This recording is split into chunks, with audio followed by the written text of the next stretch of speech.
Pinagpalang araw mga kap, muli po inyong lingkod, General Orion. Lady Orion.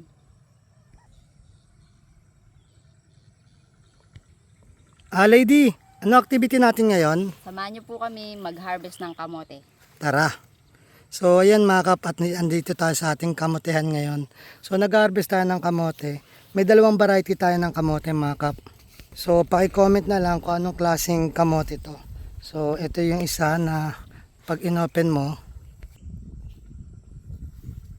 So ito may kita natin mga kap. Kulay orange siya. Yung loob niya. Yun. So paki-comment kung anong variety to. Ano yung isa? Dito mga kap. Ito, yung pula naman.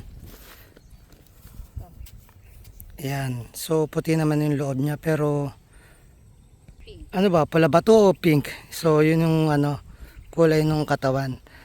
Hindi natin na-harvest lahat mga kap. Kukuha lang siguro tayo dito ng mga 50 kilo. So yun, pinag-iwalay natin ang ginagawa namin ni Lady. Bali dito pa lang sinusorti na namin, ihiwalay na namin yung ganong kulay kesa dito sa pula. So pagtapos nito, ang gagawin namin mga kap, dadalhin namin sa sapa para hugasan o matanggal yung mga lupa. Pagkatapos nyon, ihiwalay din namin yung mga malalaki doon sa maliliit. Baka yung mga maliliit maging panggamit na lang namin o pangkain namin. Maganda siyang pamalit sa kanin, sa carbohydrates. At mas healthy pa siya kumpara dun sa kanin.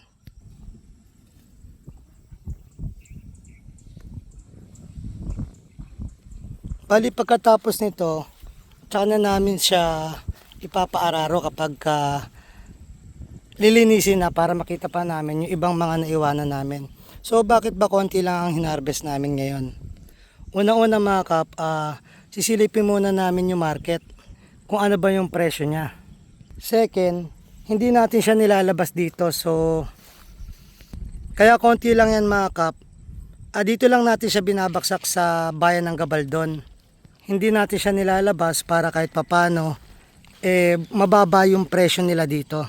Hindi naman kaagad nasisira yung kamote kaya pwede pa namin i-stock. So ang benta namin is pa 10 kilo, 5 kilo pa lang.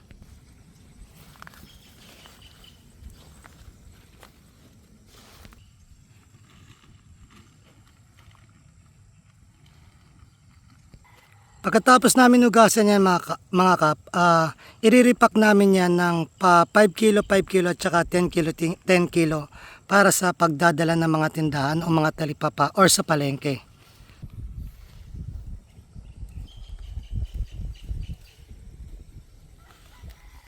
Ang gagawin namin mga kap, itatanim namin to para makuha namin yung punla nito or yung dahon nito tsaka namin ikakalat. At ihiwalay namin to, hindi yung katulad niya na sa isang taniman is magkakasama siya.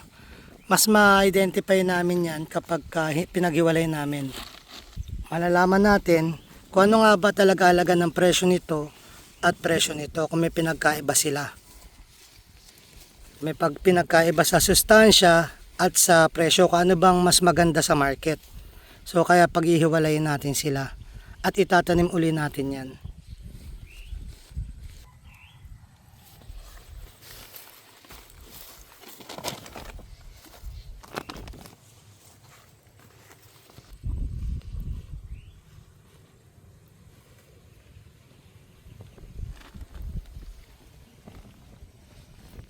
So i-update ko kayo mga kap kung gaano karami nakuha namin dito at kung hanggang saan kami nakarating. Inulit ko hanggang 50 kilo lang ang kukunin namin at yung matitira dito uunti-untiin namin sila tapos pag wala na kami makita ng mano-mano ipapaararo namin to para makita namin yung mga natitira pa. Muli po yung lingkod, General Orion. Lady Orion. Nataos puso po nagpapasalamat sa inyo na walang sawang panonood sa aming mga video.